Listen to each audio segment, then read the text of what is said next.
Good afternoon, all. Bon après-midi à tous. Welcome, Richard. Welcome, Mark. Bienvenue, Marc, à un autre épisode encore avec la photographie de moi. Welcome to another episode of Photography with me, AJ Gentile. And today we're going to talk about it. And today is going to be in a two-parter, meaning that today we're going to talk about HDR photography, otherwise known as high dynamic range, um, and high dynamic range photography, which is a product of digital photography, in the sense that there were ways of doing it in film, but it became much more easier and much more prominent in digital photography. Bon après-midi à tous. Bienvenue à un autre épisode de Photographie avec moi, AJ Gentile. Et puis, justement, aujourd'hui, excusez. Euh, nous allons parler de la photographie HDR. Pour ceux qui ne savent pas c'est quoi, c'est de la photographie de plage haute. Attends. High dynamic range, ça serait de plage de haute de dynamique haute. Voyons.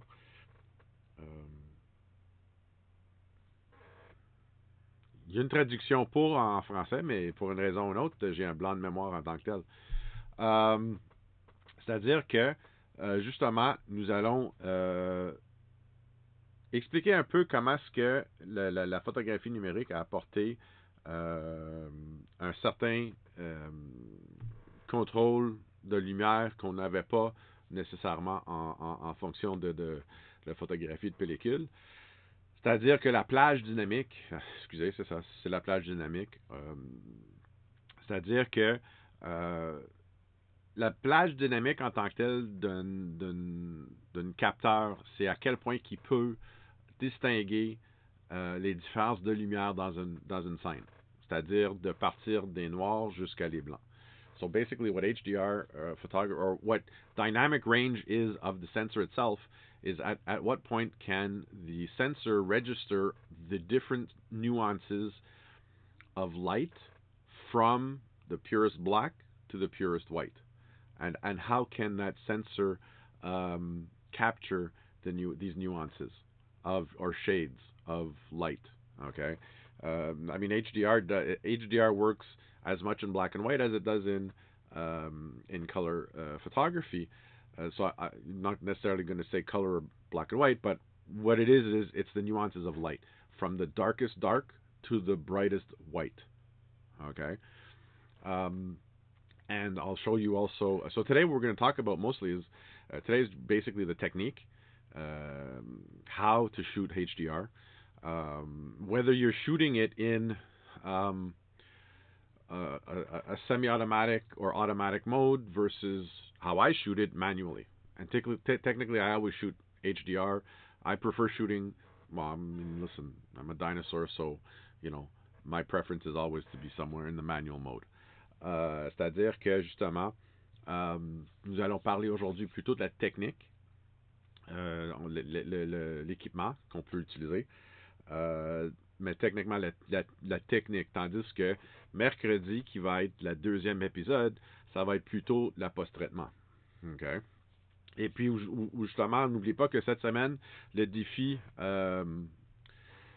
hebdomadaire de la semaine, c'est vous avez c'est un style libre. So, dans ce temps-là, ça peut être HDR, ça peut être qu'est-ce que vous voulez. Fait que ça tombe bien pour cette semaine-là, tandis que vous pouvez essayer, voir qu'est-ce que ça donne comme photographie. And one of the reasons why I brought out HDR, aside from the fact that I can do it in two following or a duo series episode where we have technique, and on Wednesday we're going to be studying or looking at the different ways that we can do HDR after we've shot the images, how we would put them together using Lightroom, using HDR effects, and possibly, if we have the time, using Photoshop too. There are other softwares out there also, but I'll leave those later on for specific episodes on the HDR technique with that particular software. So now, HDR, what is it? Well, HDR is the dynamic range of, or it's being able to manipulate the dynamic range of the camera in the way that we capture an image. Okay, so in this particular methodology, understand that I just have to find. Let me just find. I had a fantastic. Whatchamacallit? No. I had a fantastic chart. There it is. I found it. Okay. So, right now, I'll be honest, obviously, my references are mostly English. Je suis désolé, mes références en tant que telles sont en anglais. Mais tout ce que je vais mettre en fonction de... salut Ben, bienvenue à l'épisode d'HDR en fonction de techniques et d'équipement. Puis en passant, mercredi, je vais parler la façon d'assembler les HDR en fonction du logiciel que vous allez utiliser. Ici, justement, give me a sec, I will just quickly pull out the, here we go. No, that's not what I want. What I want is this.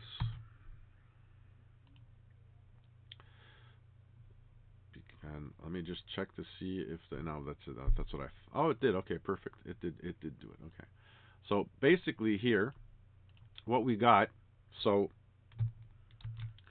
if you look here at the capture that I did here, you'll notice that the dynamic range of common devices, seeing here basically the human eye, when it is close to objects, has a dynamic range of about 7.5 stops.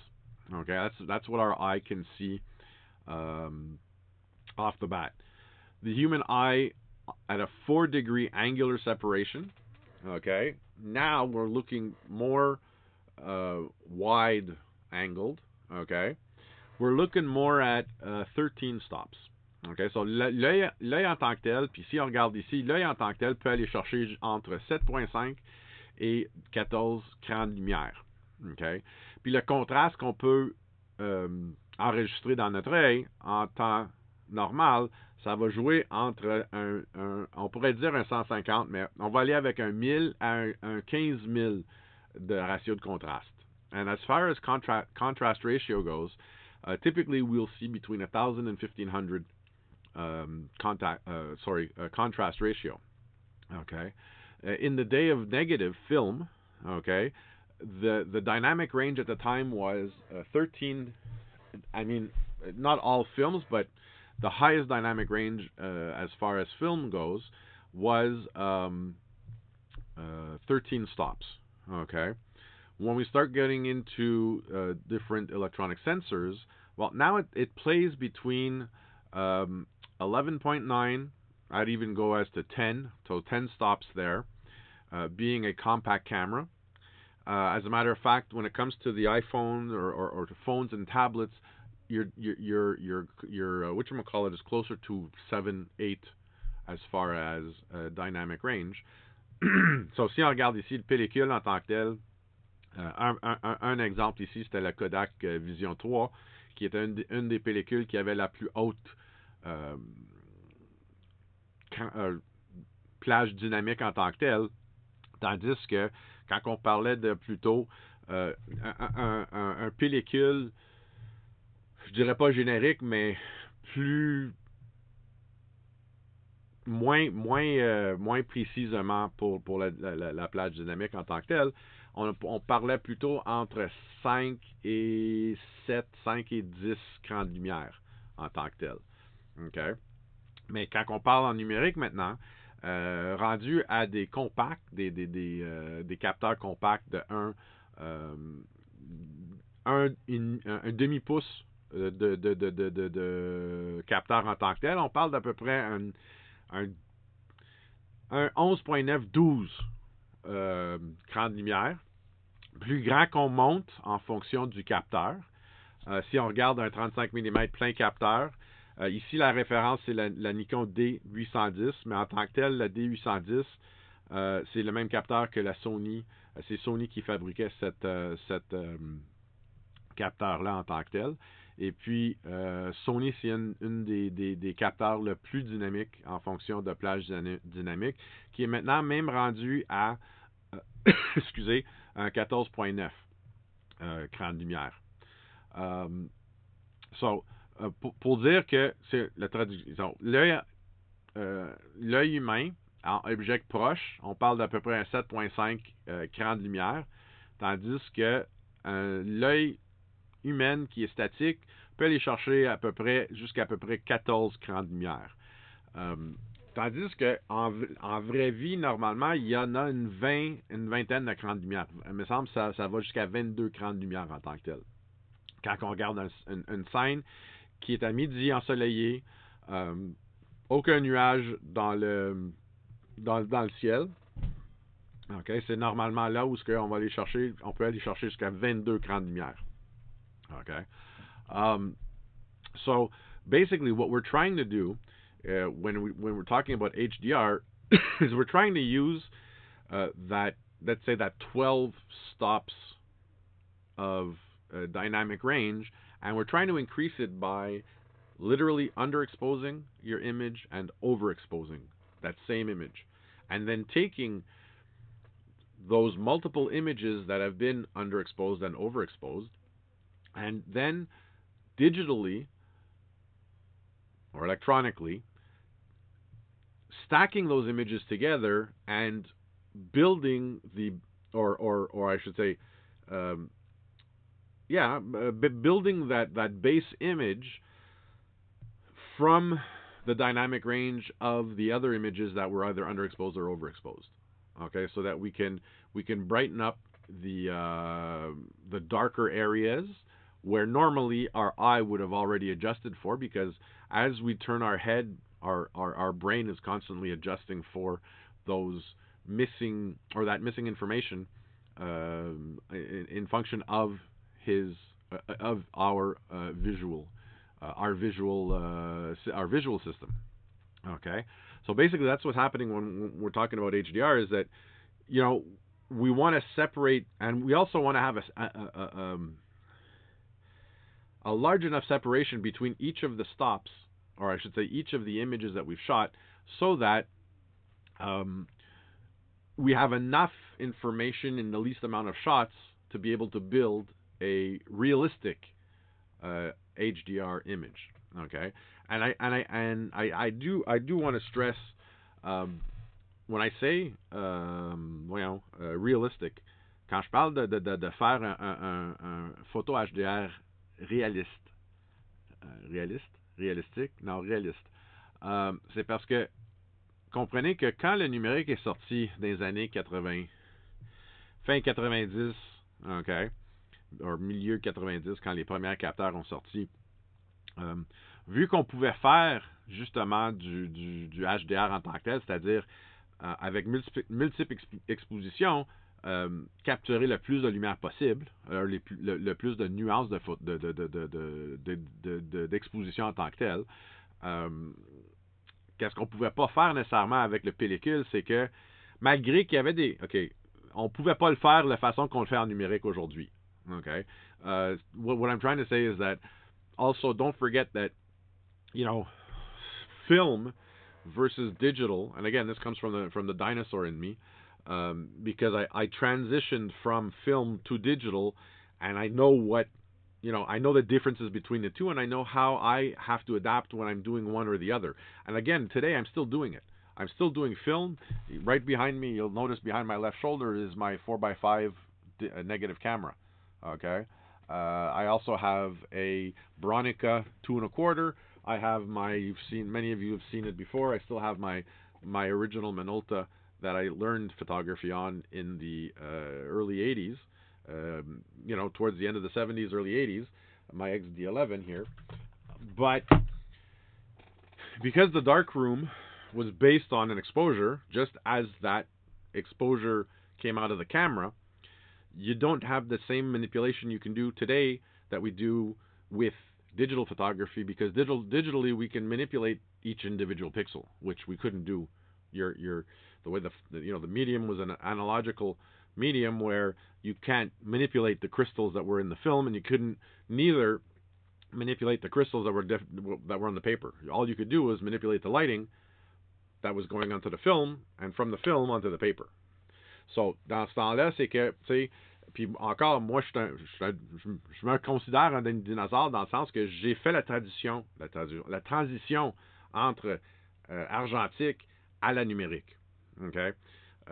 Fait que puis je travaille encore avec l'analogique, peut-être pour la nostalgie en tant que telle, mais quand même pour me forcer un peu plus de maîtriser ma lumière en tant que telle, mon exposition. Les limites qu'on avait en pellicule, on l'a plus en tant que tel d'aujourd'hui. Parce qu'aujourd'hui, le numérique, on peut manipuler une photo au niveau du pixel. Tandis qu'en chambre noire, avec le pellicule, on pouvait pas manipuler les cristaux qui prenaient la lumière, qui absorbaient la lumière sur le pellicule, puis non plus sur le papier. C'était la lumière, c'est le temps d'exposition en fonction de la lumière que je projetais sur mon papier. Okay? Fait à la base, en chambre noire, en pellicule, en argentique, c'était toujours la manipulation à la lumière, de la lumière, à la prise de vue et aussi à le développement. Tandis qu'aujourd'hui, c'est la manipulation de la lumière à l'exposition. Et par après, ben là, c'est la manipulation des pixels en tant que tel. On pouvait pas. Écoute, il y a quand même un historique dans le sens qu'en pellicule, on pouvait faire un certain genre de HDR en manipulant certaines parties d'une image en exposition, mais c'était vraiment, vraiment beaucoup plus compliqué et beaucoup, beaucoup plus, comment est-ce qu'on dit, tedious. Voyons. En tout cas, c'était très, très compliqué dans le temps du chambre noire. OK? J'ai regardé justement en HDR en tant que tel. Il y avait justement, il me semble que c'était au début. On pouvait faire. Alors, ils ont pu faire l'HDR dans le milieu du 19e siècle. Un photographe qui s'appelle, voyons, je l'ai ici. Donnez-moi une seconde, je vais te le sortir. Gustave Legré. Gustave Legré tried manipulating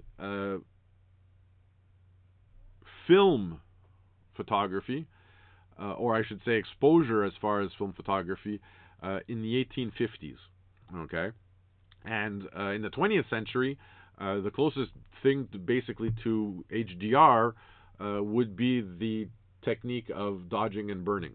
Okay, so, but it was from a single exposure, and that single exposure was that one frame in that film, on the roll of that film. Okay, so it's not like today where I can shoot 3 images, 5 images, 7 images, 9 images, 21 images if I want, and from that build up layer by layer what I want my HDR to contain. Now,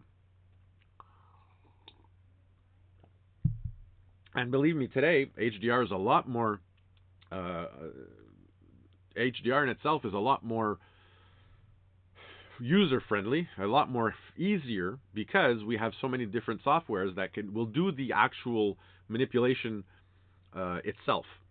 And then we'll fine-tune it once the analysis has been done and all the information has been recuperated. Okay? So, as a matter of fact, in the mid 20th century, Ansel Adams, his zone system, and I will have an episode on the zone system, probably another time when I do black and white, because zone system is based on black and white. But in the end, the zone system itself is basically the HDR technique from film when we were shooting black and white film and producing black and white prints. C'est-à-dire que pour le 20e siècle, le milieu du 20e siècle, on avait justement Ansel Adams qui avait créé qu'est-ce qu'on appelle le zone system. Et puis, on va dire que c'est un technique d'HDR parce qu'on essaie d'aller chercher le plus des nuances des gris du blanc pur au noir pur en travers du gris moyen. OK? Et puis encore, c'est en manipulation, en manipulation de le process du développement pas le, en passant, pas le négatif dans ce temps-là, mais l'impression en tant que telle. Basically, the zone system was a technique we used at the print level, not necessarily at the film level, but mostly at the print level. Okay, so here we go. Okay, so HDR, and what HDR is as a result, I should say, is basically and that's something that, you know, when I say realistic HDR, you know, don't forget, you know, as we are human beings, we tend to push things and exaggerate a lot, okay? And in the very beginning, and today, specifically today, a lot of the older photographers, some of my generation, and the generation specifically before me, when digital photography was introduced, and we were able to accumulate light directly on the sensor,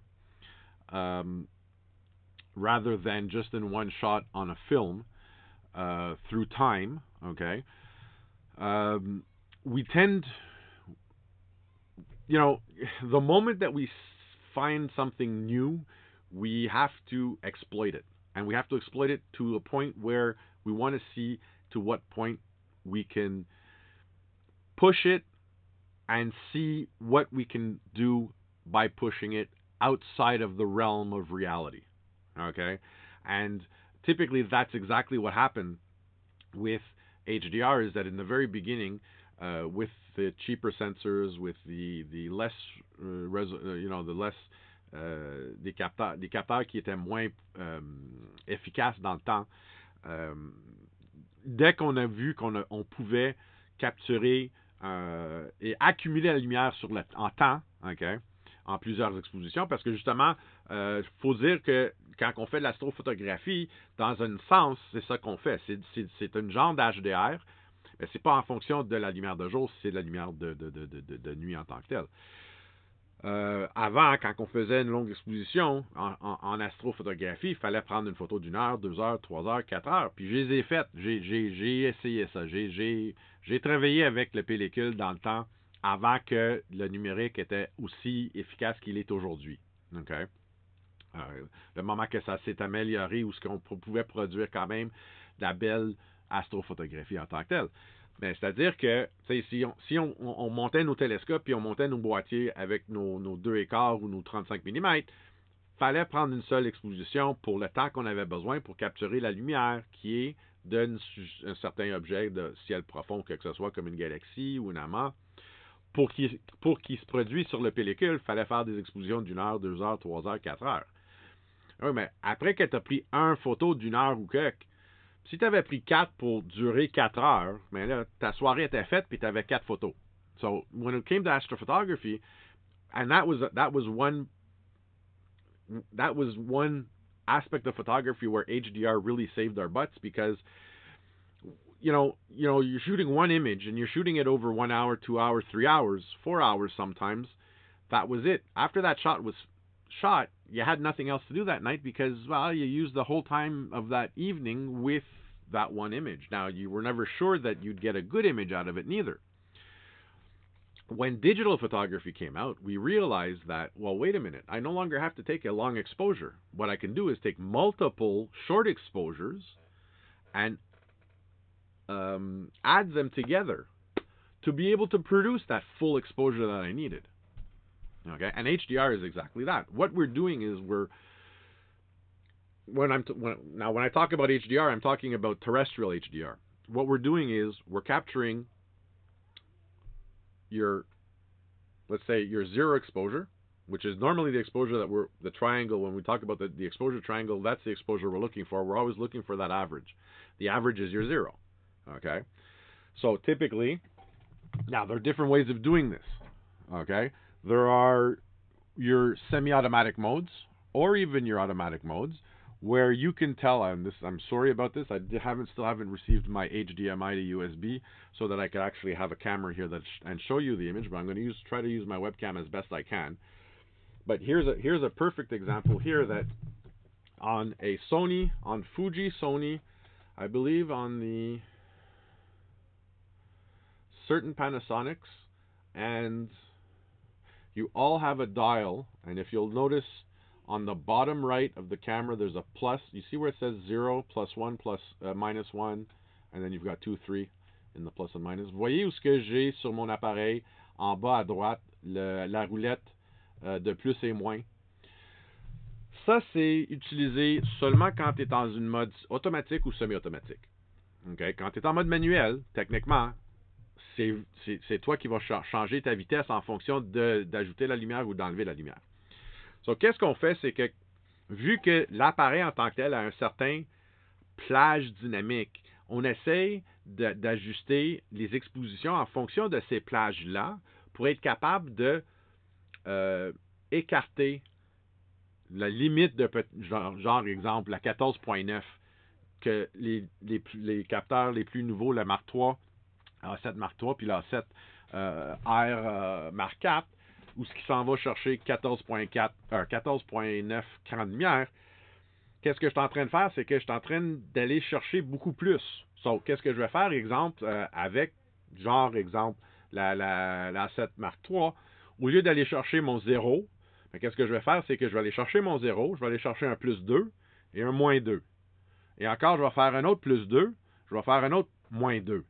Après ça, je vais prendre ces 5 photos-là, que je vais vous montrer mercredi, quand on arrive dans le... Puis justement, demain, je vais sortir des nouvelles. Je vais t'en montrer vite, quelques anciens que j'ai fait ici, parce que, justement, pour Gosselin, une de mes sorties, c'est l'HDR urbaine.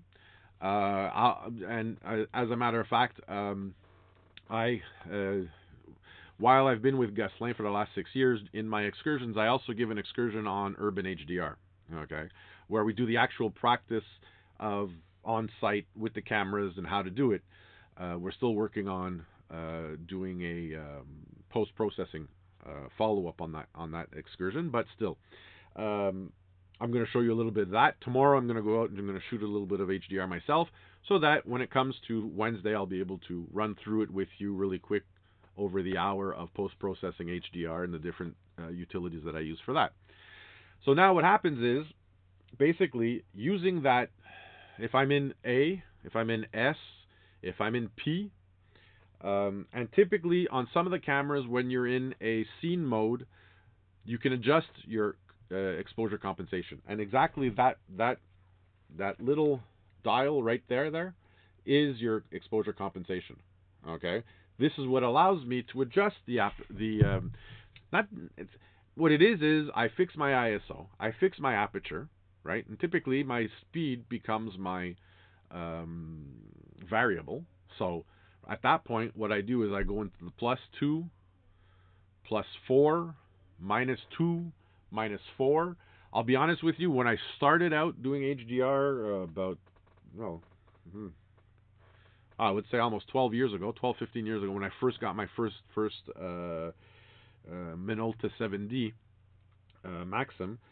It must have been about that, 13, 14 years ago. It was a couple of years after I got the camera that I started doing it.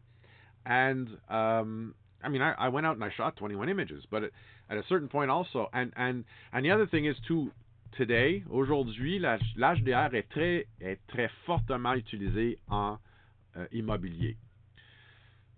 Parce que c'est beaucoup plus compliqué d'aller chercher un éclairage, de monter dans un salle, que ça soit une salle familiale, une cuisine, d'aller chercher 15, 20 lumières, flash, pour être capable d'éclairer comme il faut, comme que nous. Puis l'HDR en tant que tel, c'est ça que c'est. C'est que je veux reproduire la photo comme que je le vois. Okay? Comme j'explique dans mes salles de cours, c'est que quand on regarde, peu importe où ce qu'on regarde, peu importe où on est concentré en tant que tel, c'est sûr et certain que je vous regarde, puis dans mon salon qui est l'autre côté de la portique, ici en bas, c'est noir, mais c'est parce qu'il n'y a pas de lumière là.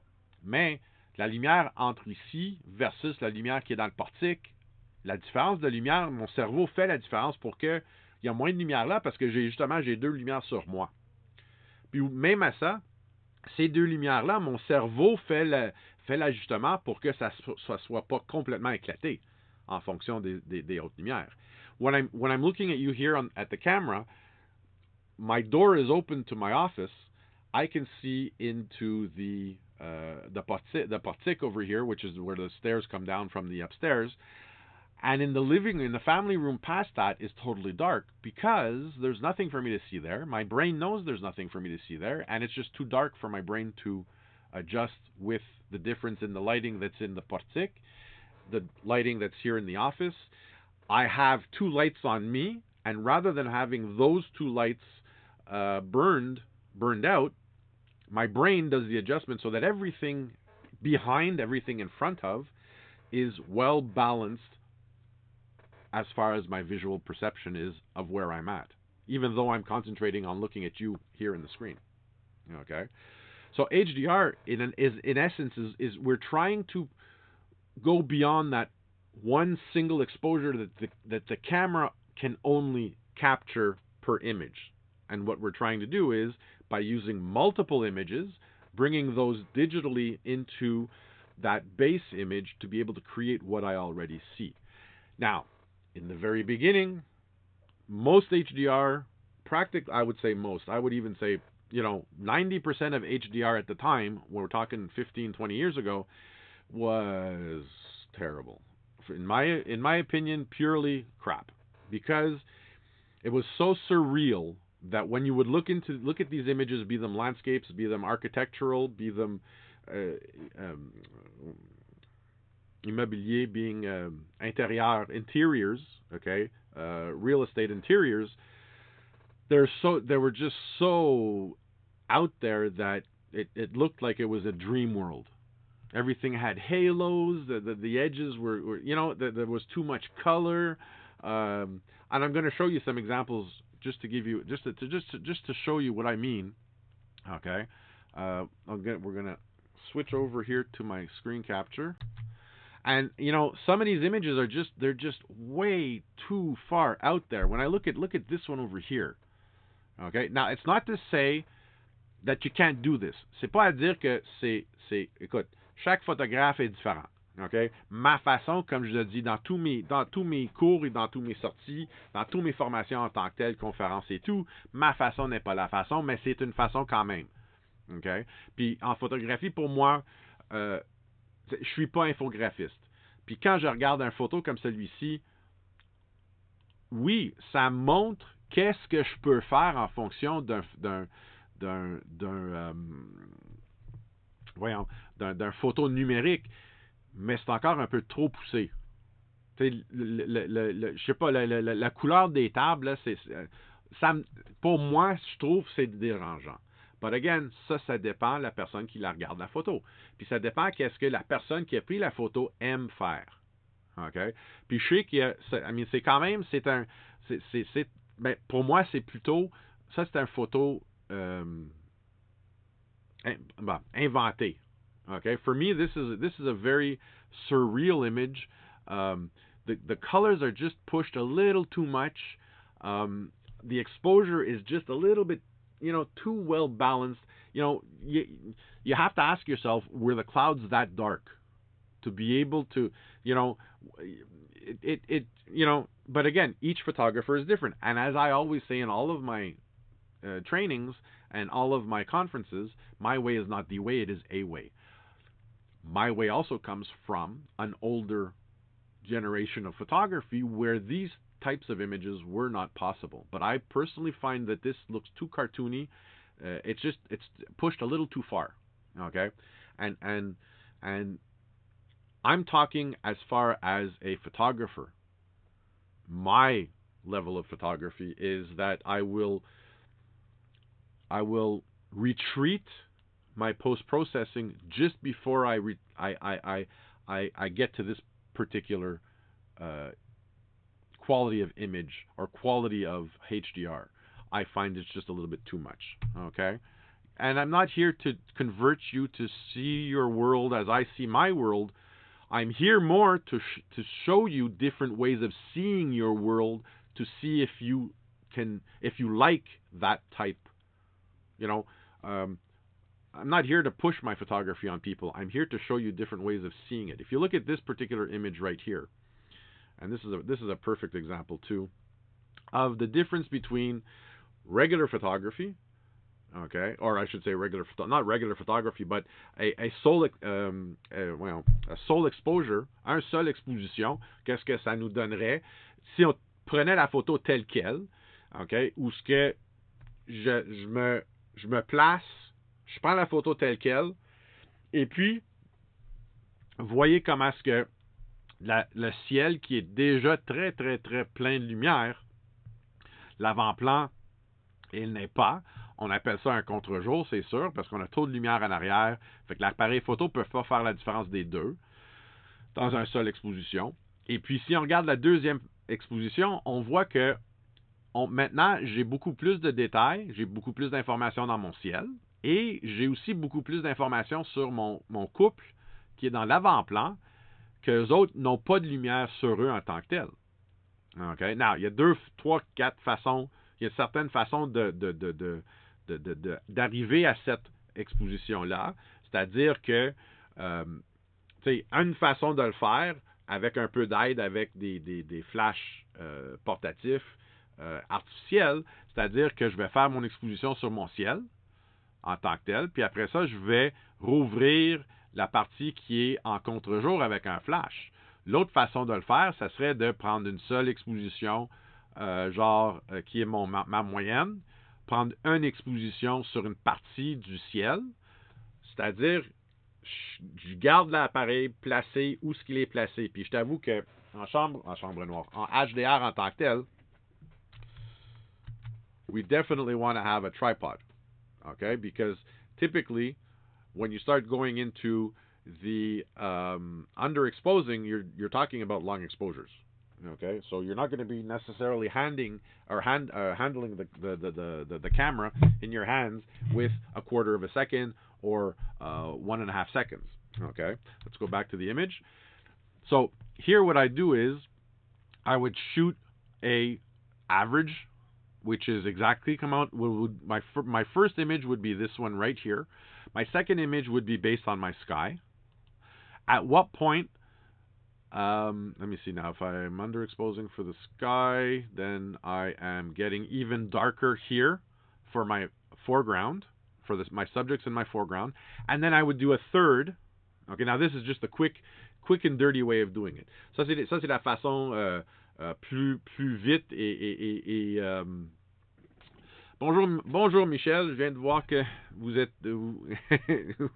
Merci, je veux juste vous dire bienvenue au poste.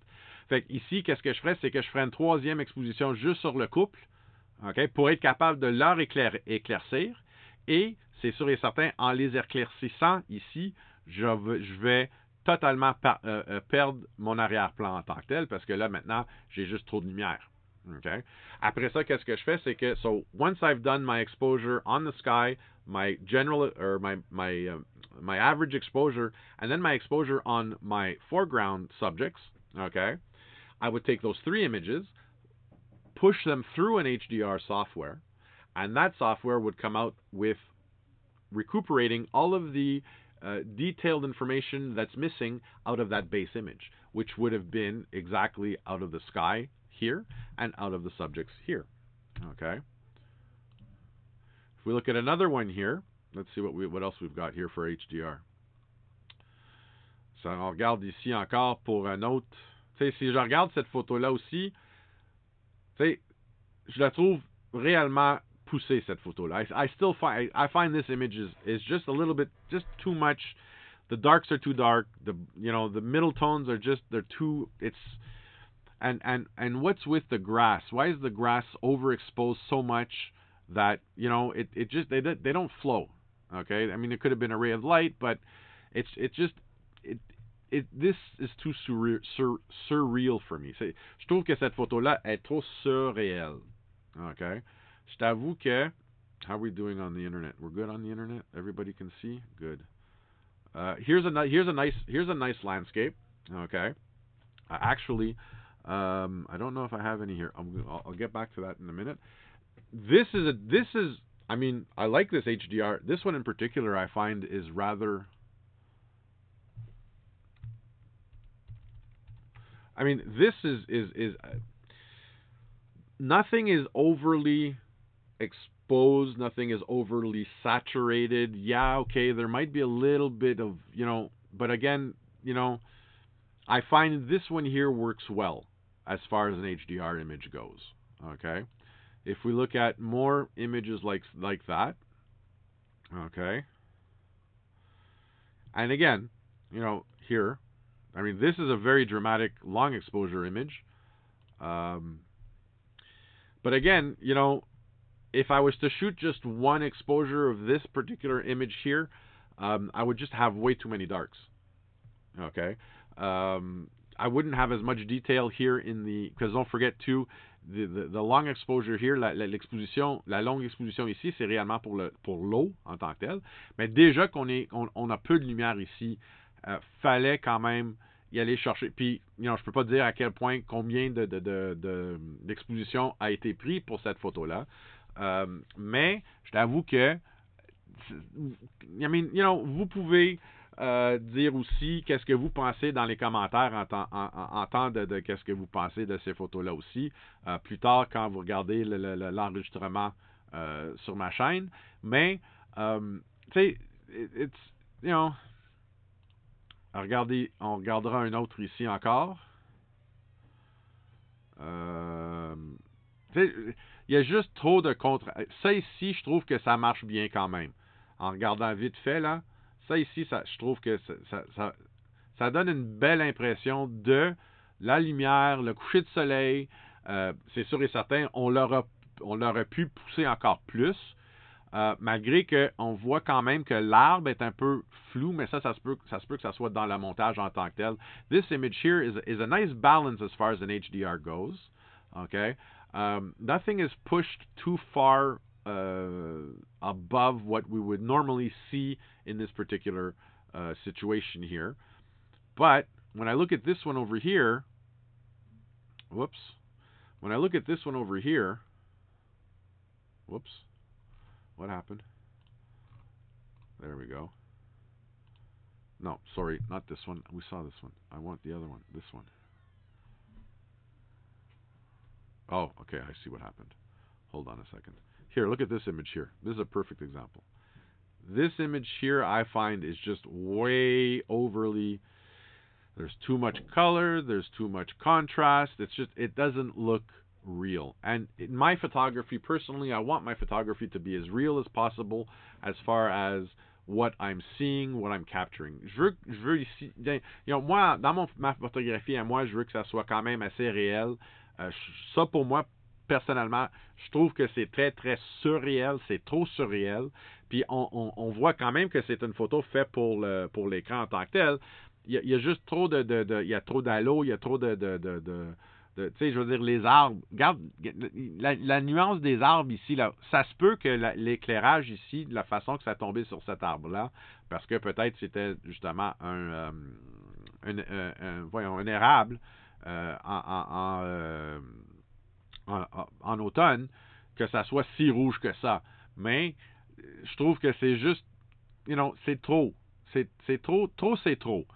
Faut être capable de se reprendre en disant, tu sais, si je réussis, voyons, tu sais, si j'arrive à un certain point, faut que je sois capable de dire, wow, est-ce que ça a l'air réel ou non? Ça, so, puis c'est ça aussi où ce que les photographes de ma génération et plus vieux encore, c'est là où ce que ils ont complètement débarqué de l'HDR parce qu'ils ont trouvé que c'était trop comme rêve, c'était trop,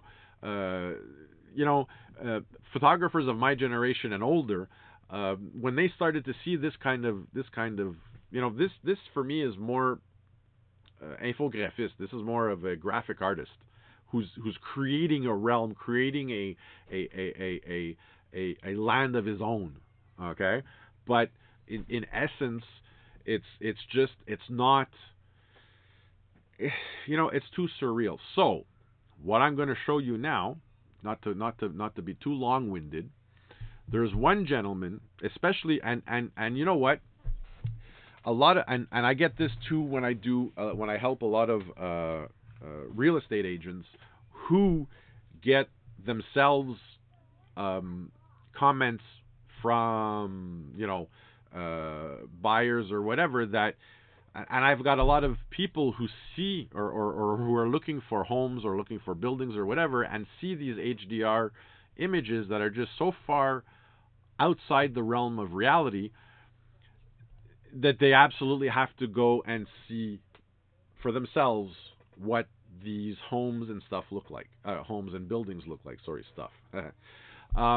So I get a lot of people too. It's not just me. I hear a lot of comebacks from it's just whenever you look at a photo on the MLS and this and that with today's HDR and this and that, it looks so and it's understandable. We're trying to sell a property, we're trying to sell a building or whatever, but it's just so surreal that it's not real enough to bring in. So one of the photographers, and this was a buddy of mine years ago who had introduced me to this photographer. His name is Richard Steinberger, and this guy, when it comes to his images, and I still haven't found out, or I mean, the guy, il y a pas de référence, il y a pas de ressources sur l'internet comment est-ce que lui réussit à faire ses HDR à lui. Okay. Mais la plupart de ces photos-là, résidentielles, commerciales, qu'il fait, ce sont des photos HDR. Mais, quand vous regardez, pour moi personnellement, quand vous regardez ces photos, que ce soit intérieur, extérieur, c'est comme si j'étais pour, justement, mettre le pied dans le salon et que je verrais exactement ça en temps réel que, je rentre dans le salon ici, je veux dire, et puis je vois exactement en travers les fenêtres de cette position-là exactement qu'est-ce que je vois dans les fenêtres. Tu sais, même les éclats de lumière de où ce qu'il y a the pot lights in the ceiling are not so far overexposed. They're just right. I mean, this guy is fantastic when it comes to his HDR. And I mean, I have no idea how long he's been doing it for. I've gone through his bio. I can't remember right now off the top of my head. But when you look at these images from this guy, I mean, this is the HDR that I try to aspire to. And still to this day, I haven't yet found that magic. And again, in photography, there's no magic recipe. It's trial and error in certain aspects until you actually get to what you're looking for. C'est-à-dire que ce photographe-là, qui Richard Steinberger, c'est un photographe qui est tellement... les photos sont tellement réelles que, je ne sais pas s'il fait du HDR avec du flash déporté, ça se peut très bien, mais c'est juste tellement bien fait. Puis je t'avoue que les propriétés que lui fait, ce sont, écoute, crépuscule. This is at dusk. I mean, yes, okay, you get the flares in the lens depending on what, and I'm assuming that, these are images that he's shooting at f11, f16, but still, this is what I would see if I were standing right there in that forest, on that grass, looking at this house at that time of day, of that time of year. It's and this is the kind of HDR that I aspire, that I'm trying to, and I've always been like for the last since I've found this guy out from my buddy Bob, not Uncle Bob, another Bob, but he introduced me to this guy, and it's just, listen, it's so let's go a little bit farther. Look at it. If you were to walk right into this garage, si vous étiez en train d'arriver dans cette garage-là, c'est exactement qu'est-ce qu'on verrait. Il n'y a pas de sursaturation, il n'y a pas de les bords qui sont, ils ont des halos, on voit aucun halo là-dedans en tant que tel. Tu sais, l'éclairage n'est pas ébloué complètement. Right? C'est juste vraiment bien, tellement bien réussi. Mais à un certain point, c'est ça, c'est de la pratique. Tu sais, à quel point est-ce que, en rentrant, dépendant la journée aussi, est-ce que c'était midi, qu'il y avait tellement de soleil à l'extérieur, mais il n'a pas nécessairement forcé d'y aller chercher qu'est-ce qui était à l'extérieur de ces fenêtres-là. C'est probablement exactement qu'est-ce qu'il a vu. It's probably exactly what he himself saw when he walked into this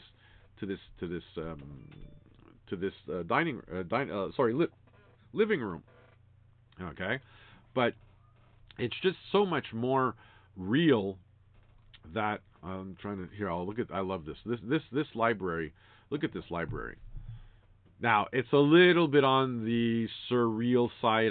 I agree in the fact that these windows are a little bit overexposed as far as what's on the other side, but still, it makes for a very interesting, very nice. And again, these are not $100,000 homes. C'est pas des baraques d'une centaine de millions, une centaine de mille de dollars ou une demi. C'est vraiment, c'est quand même des maisons qui sont vraiment, vraiment, vraiment. Écoute, je vais juste voir s'il y a un autre exemple ici, vite fait.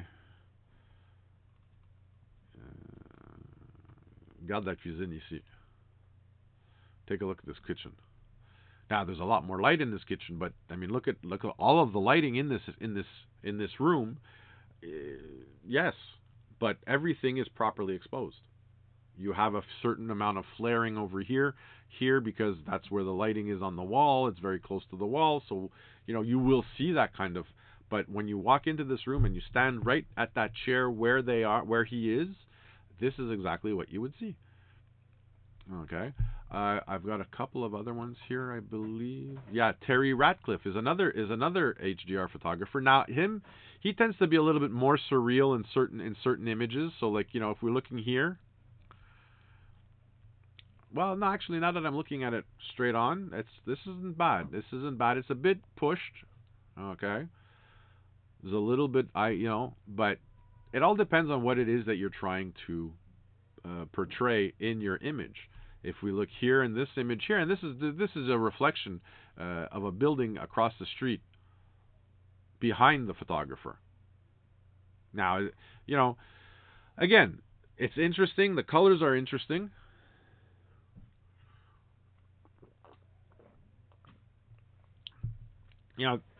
This is probably just before dusk, and but there's no haloing. There's no, we don't see any particular defects, chromatic aberration. So now, how do we go and get these images? Well, whoops, sorry. There are many different ways of doing this. Actually, this is an interesting image here. I just want to take a look at it really quick. Under Earth. There you go. Okay. So, when we talk about HDR, what we're actually trying to do here is you're going to shoot your first image, or the way that I shoot it is I shoot my first image always at 0. Okay. And if I'm in manual mode, I choose my ISO in consequence of whatever light, the quality of light that I'm working with. After that, typically when I'm doing HDR, it's always usually f16, f11. Okay. And then I find my shutter speed to bring me down to my 0.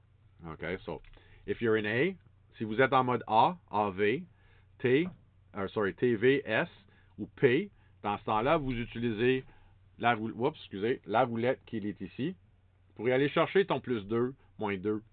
Moi, personnellement, malgré que ça fait un bout de temps que je n'ai pas fait de l'HDR, fait que je ne l'ai pas fait avec la Mark III encore.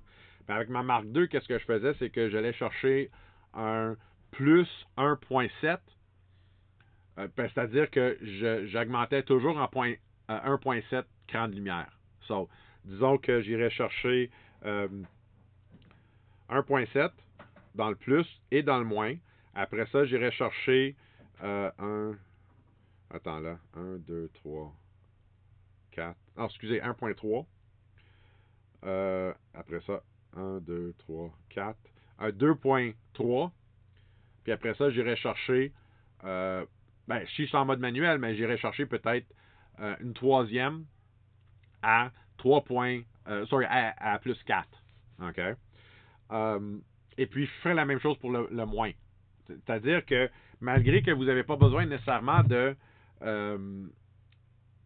faire les deux, genre se rendre à plus 4 et se rendre à moins 4 aussi. Parce que rendu à moins 4, tu n'as plus de lumière, c'est sûr. Fait que va chercher jusqu'à temps que ton exposition devient noire, OK? Mais tu n'as pas besoin de faire ça en fonction de les tiers d'écran de lumière. Ça va juste prendre trop de photos, trop de temps. Okay. What I was saying there is that typically I will overexpose to up to about +4, okay, in 1.3 stops of light. So plus 1.3 plus 2.7 plus 3. Anyways, you understand what I'm saying. Up until about +4, and then what I'll do is I might go down to minus 2.7, because after 2.7, whatever, unless you really have a lot of light sources and large light sources, that point you might need to diminish your light even more. Okay, but if I'm talking about just shooting a forest, shooting a house outside, typically going down to minus 2.7 is more than enough. Okay. Now, another technique also that I should introduce, or I should mention too, that I use is right before I shoot my first image, I'll put out my finger to mark this is the start with my left finger, my left hand, my left index finger, and then I'll finish after I've shot my last exposure. The next image will have my right index finger, so that when I look at it in my Lightroom, quand je la regarde dans mon Lightroom ou dans mon logiciel de traitement, je sais que les deux photos qui contiennent mes deux doigts, mon doigt là et mon doigt ici, ben, je sais que les photos à l'intérieur de ces deux parenthèses-là, c'est la capture de cette HDR-là avec toutes les expositions. Comme ça, je n'ai pas besoin de regarder toutes les expositions puis voir, laquelle est laquelle. Parce que des fois, si je pars avec mon 0, puis après ça, je fais mes 5 plus et mes 5 moins, c'est confusant de compter après ça. Okay? So basically, the reason I do that is so that when I look into my light table here, whatever software that I'm using, I know that everything that's contained within my two fingers, those images are a sequence. Okay, and then I'll stack them by that sequence there. Okay, now for me, manual mode is more efficient for me because I know that if I start at my 0 exposure and all I'm doing is playing with my shutter speed, because I never want I don't play with my focus. I do my focus once. I use one single aperture for. I remember what I told you when I control my exposure. My depth of field is primordial to my composition. So when I'm shooting HDR, I don't change my depth of field, and I don't change my focus point. So I'm in manual focus. Je suis en mode MF. OK, mise au point manuel, j'ai pas besoin de la changer. OK. Ouverture, je garde, c'est primordial pour moi en composition, mon profondeur de champ, parce que ma photo en tant que telle, elle est basée en fonction de, je veux dire, mon histoire est basée aussi sur mon profondeur de champ. OK? So, qu'est-ce que je fais pour aller chercher plus de lumière ou moins de lumière? C'est que j'utilise ma vitesse. Le temps, ça n'a pas rapport. OK?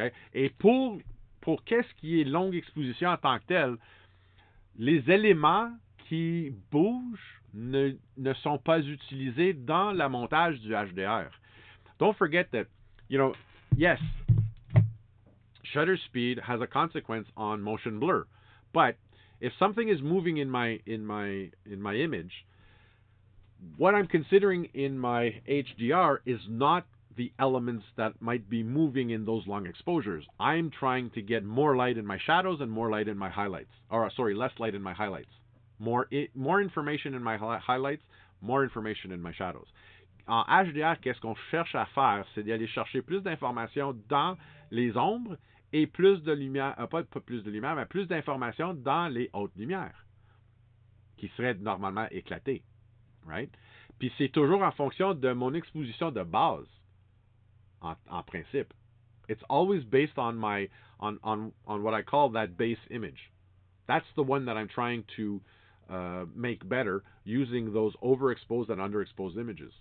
I'm not trying to, like the waterfall was an exception because that was a long exposure image that he was shooting, trying to recuperate the information that he needed.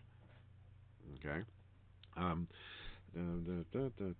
So when I'm in manual mode, I know, and all of my cameras are set, okay, when it comes to exposure, that the ISO, the apertures, and the shutter speeds are all changeable based on 1/3 stops. So, 0.3, 0.7. So, tous mes appareils sont l'exposition en tant que telle, l'ISO, vitesse et ouverture. J'y manipule en fonction d'un cran. Non, sorry, pas un cran. Un tiers de cran de lumière. Un 0.3 ou 0.7. Okay, so 0 plus 0.3 plus 0.7 plus 1 plus 1.3 plus 1.7. So, ça veut dire que dans mes vitesses à moi, là, si je sais que je m'en vais chercher un et un tiers de cran de différence sur chaque exposition, ben, j'ai juste besoin de bouger ma vitesse d'un côté, 4 clics, je prends ma photo, 4 autres clics, je prends une autre photo, 4 autres clics, je prends une autre photo sur la vitesse. Okay? Je fais la même chose, je retourne à 0, et puis maintenant, je m'en vais dans le moins. De l'autre côté, 4 ou 5, dépendant si je veux aller chercher un peu plus d'écartement. If I want to, so basically what I'm doing is, between each image, I'm just changing my shutter speed 4 clicks, one way or the other way, right? So I go click, click, click, click, click, click, click, click, click, click, again, up until what I think I need, and then I go back to my 0, and from my 0, I go back in the minus. Now, the way that everything that I have set up on all of my cameras, when I'm moving left, I'm underexposing. When I'm moving right, I'm overexposing. C'est fait. Ça, c'est l'autre différence aussi avec le photographe versus le monsieur, madame, tout le monde. C'est que, justement, monsieur, madame, tout le monde n'a pas les techniques en mode manuel. C'est juste qu'ils n'ont pas utilisé leurs équipements assez pour avoir certaines techniques automatisées eux-mêmes. Mais la photographie, là, c'est pas de la science de fusil, là. Photography, as much as we like to think, or as much as a photographer wants to impress somebody, photography itself is not rocket science. It's light. So once you figure out the basics, the basic principles of photography, the basic principles of controlling your light, and the practice, you got to practice. You have to practice. If you don't practice, you're always going to be starting at 0 and, evolving, but you always come back to 0 and evolve again and back to... No. You have to evolve through practice. So I reach a certain tier, then from there I keep going. Keep going. Go farther. And don't forget, errors is what makes you learn. Okay? Don't be afraid of scrap. And today's photography doesn't cost anything. I can shoot 1,100 photos on this card. I have one card. I will never shoot in one, and I won't shoot in one dans une sortie en tant que telle. Je vais peut-être revenir avec 75, 100, 200, 300, dépendant. c'était quoi l'excursion, combien de photos j'ai pris. OK? So, c'est sûr et certain que, tu sais, dans ce temps-là, écoute, c'est pas comme si j'avais 15 pellicules sur moi que maintenant, il faut que je les fasse développer. Puis là, oh boy. Là, ça commence à coûter cher. La photographie, c'est le temps. C'est le temps que vous impliquez dans votre photographie. C'est là où ce que vous allez voir à quel point que vous pouvez aller chercher les images et je veux dire, les photos en tant que telles. Je vois qu'on est déjà... Oui, on a frappé on a dépassé un peu notre heure.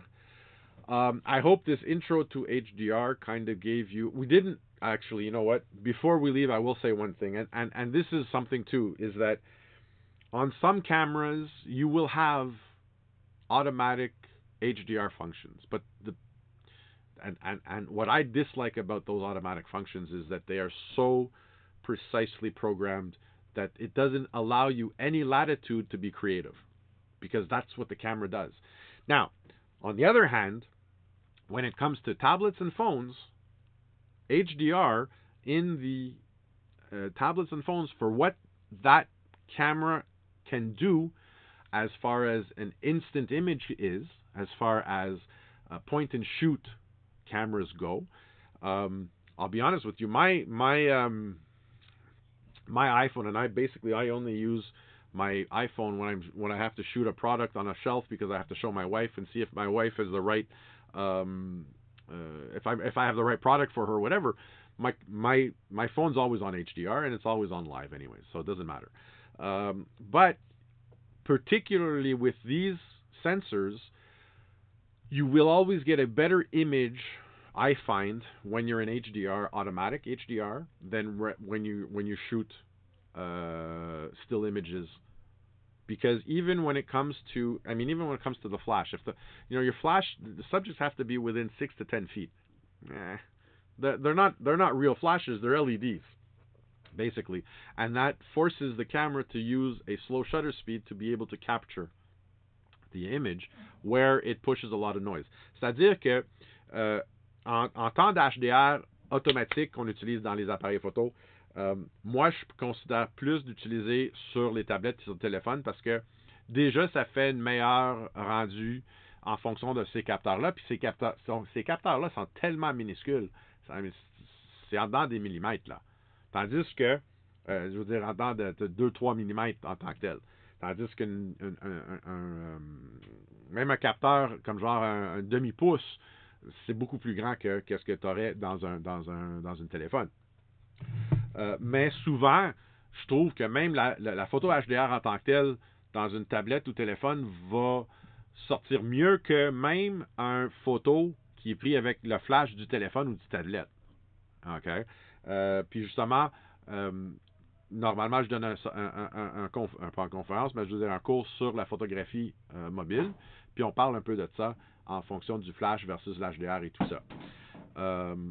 So as far as the automatic mode, I mean, if you're there and you don't have the time to set up a tripod, set up and start. The other thing too that I use, I'll be honest with you, is I always use a remote. Don't forget, pendant que tu es sur un trépied, okay, faut que vous désactivez votre stabilisateur. Remember, the moment you put your camera on a tripod, you must deactivate your stabilizer. And at that point, I'm always using a remote. Okay, this is one particular type of remote, but there's other kinds of remotes where it's just a button.